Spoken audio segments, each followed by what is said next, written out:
खून एकानं करायचा, आरोप दुसऱ्यावर लावायचा आणि जेलमध्ये तिसऱ्यालाच घालायचा, असं म्हणत भाजपचे आष्टीचे आमदार सुरेश धसांनी परळीतलं आणखी एक खून प्रकरण उकरून काढलंय। आता हे प्रकरण म्हणजे आणखी एका मुंडेंच्या हत्येचं। आता ते मुंडे नेमके कोण आहेत सविस्तर समजून घेण्यासाठी हा व्हिडिओ शेवटपर्यंत पहा। नमस्कार, मी कोमल, सकाळमध्ये आपलं स्वागत। आता isakal.com आहे देशातील नंबर 1 ची मराठी न्यूज वेबसाईट। प्रत्येक अपडेटसाठी isakal.com ला नक्की भेट द्या। नव्या हत्याकांडाविषयी आपल्याला समजून घ्यायचंय, पण त्याआधी महादेव मुंडेंच्या हत्याकांडाची अपडेट सांगते। मस्साजोगच्या सरपंच संतोष देशमुखांच्या हत्येच्या निषेधार्थ बीडमध्ये मोर्चे निघाले, आंदोलनं झाली आणि जनसंताप उसळला। त्यात भाजप आमदार सुरेश धसांनी सुद्धा हजेरी लावली आणि मग संतोष देशमुख कुटुंबियांसाठी न्याय मागताना त्यांनी परळीतल्या महादेव मुंडेंसाठी सुद्धा न्यायाची मागणी केली।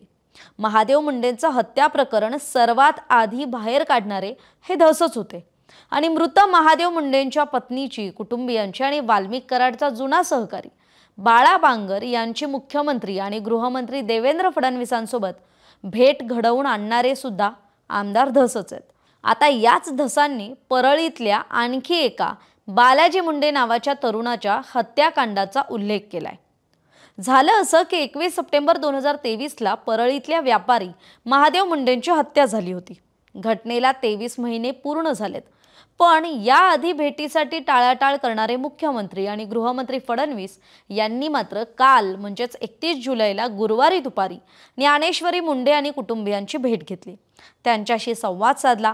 यावेळी फडणवीसांनी महादेव मुंडेंच्या पत्नी ज्ञानेश्वरी मुंडेंकडून मागील महिन्यांमध्ये झालेल्या सर्व घडामोडी, त्यांच्या तक्रारी, पोलीस यंत्रणेवरील आक्षेप ऐकून घेतले आणि मग त्यांच्या मागणीचं निवेदनही पाहिलं आणि थेट राज्याच्या पोलीस महासंचालकांना सांगून बीडच्या एसपींमार्फत महादेव मुंडेंच्या मारेकऱ्यांना शोधण्याचं आवाहन केलं। त्याचवेळी त्यांनी महादेव मुंडेंची निर्घृण हत्या करणाऱ्या कोणत्याही आरोपीला पाठीशी घालणार नाही असा शब्द सुद्धा ज्ञानेश्वरी मुंडेंना दिला। याशिवाय ज्ञानेश्वरी मुंडे आणि कुटुंबियांनी मागणी केलेल्या पोलीस अधिकाऱ्यांची नेमणूकही SIT मध्ये करून दिली। अमरावतीचे अपर पोलीस अधीक्षक पंकज कुमावत यांच्या अध्यक्षतेखाली SITची स्थापना झाली।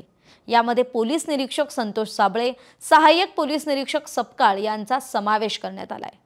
पण याच ज्ञानेश्वरी मुंडेंच्या न्यायासाठी धाव घेणाऱ्या आणि गृहमंत्री फडणवीसांची भेट घडवून आणणाऱ्या सुरेश धसांनी पुन्हा एकदा धनंजय मुंडेंवर नाव न घेता निशाणा साधला। महादेव मुंडेंचं परळीतलं जिथे घर आहे तिथून फक्त 500 मीटर अंतरावर परळीचे आमदार राहतात। त्यांनी अजूनही पीडित मुंडे कुटुंबियांची भेट घेतलेली नाही। 23 महिने झालेत तरी परळीच्या लोकप्रतिनिधीला वेळ का मिळत नाही? मी परळीला कुटुंबियांच्या भेटीला गेलो तेव्हा मला काळे झेंडे दाखवले गेले, असं म्हणत धसांनी मुंडेंच्या वर्तणुकीवर आणि त्यांच्या कार्यकर्त्यांच्या वागणुकीवर संतापही बोलून दाखवला। आता येऊयात मूळ मुद्द्यावर की परळीतल्या त्या आणखी एका हत्याकांडाचा उलगडा। मुख्यमंत्र्यांसोबतच्या भेटीनंतर सुरेश धस हे माध्यमांशी बोलत होते। यावेळी त्यांनी असं म्हटलं, खून एकाने करायचा आणि आरोपी दुसराच करायचा आणि जेलमध्ये तिसऱ्यालाच पाठवायचं। असले प्रकार परळीत झालेत। काही पोलीस अधिकाऱ्यांचे कॉल डिटेल्स तपासण्याची विनंती सुद्धा मुख्यमंत्र्यांकडे केलेली आहे। एवढंच नाही तर 13 ते 14 खुनांसाठी स्वतंत्र SIT नेमण्याची मागणी सुद्धा करणार आहे। बालाजी मुंडे नावाच्या व्यक्तीची हत्या करण्यात आली, त्याच्यात त्याचा चालक म्हणजे ड्रायव्हर याला आरोपी करण्यात आलाय। मारणारे दुसरेच पण आरोपी ड्रायव्हरला केलं, तो सध्या जेलमध्ये। या सगळ्या प्रकरणांची संयुक्त चौकशी व्हायला पाहिजे। सरपंच बापू आंधळेवर नेमक्या गोळ्या कुणी झाडल्या, नाव कुणी घेतले हे देखील पुढे आलं पाहिजे। अजित पवारांनी त्यांच्या विश्वासातली माणसं परळीला पाठवावीत। 10-12 दिवस चौकशी करायला लावली तर हे लोक कसा कारभार करतात, माणसं किड्या मुंग्यांसारखी कशी मारली जातात याची त्यांना चौकशी करता येईल आणि त्याची खरी माहिती मिळेल, असं म्हणत धसांनी नाव न घेता मुंडेंच्या परळीतील एकूणच कारभारावर आणि परळीतल्या वाढत्या गुन्हेगारीवर सडकून टीका केली। तरी पोलीस अधिकारी सानप यांच्या कॉल रेकॉर्डिंगची सुद्धा चौकशी करण्याची मागणी करणार असल्याचं धसांनी म्हटलंय। तरी आता धसांनी उलगडा केलेलं बालाजी मुंडेंचं प्रकरण नेमकं काय? तर बालाजी मुंडे यांच्याविषयी तूर्तास तरी जास्त माहिती अवेलेबल नाही आहे.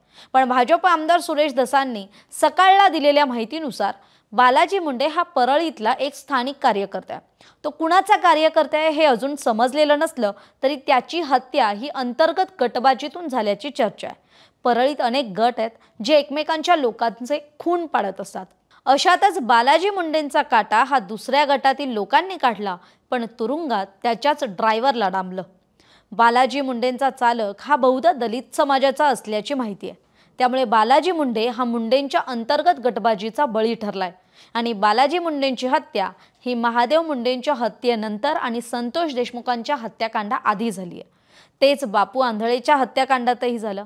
लवकरच आपण या दोन्ही हत्याकांडांविषयी सविस्तर माहिती देऊ आणि बोलू असं सुद्धा आज धसांनी म्हटलंय. त्यामुळे सुरेश धस हे बालाजी मुंडेंच्या हत्याकांडाविषयी आता काय माहिती देतात हे पाहणं महत्त्वाचं असणार आहे. तरी बीडच्या राजकीय वातावरणाविषयी बोलायचं झालं तर बीडमधलं सगळं वातावरण हे सध्याच्या घडीला धनंजय मुंडेंच्या विरोधातलं आहे. त्यातच त्यांना मंत्रिमंडळात परत घेण्याचे संकेत अजितदादांनी दिलेत आणि त्याला सर्वात आधी विरोध हा त्यांच्याच पक्षातून म्हणजेच अजितदादांच्या राष्ट्रवादी काँग्रेस पक्षातून झालाय.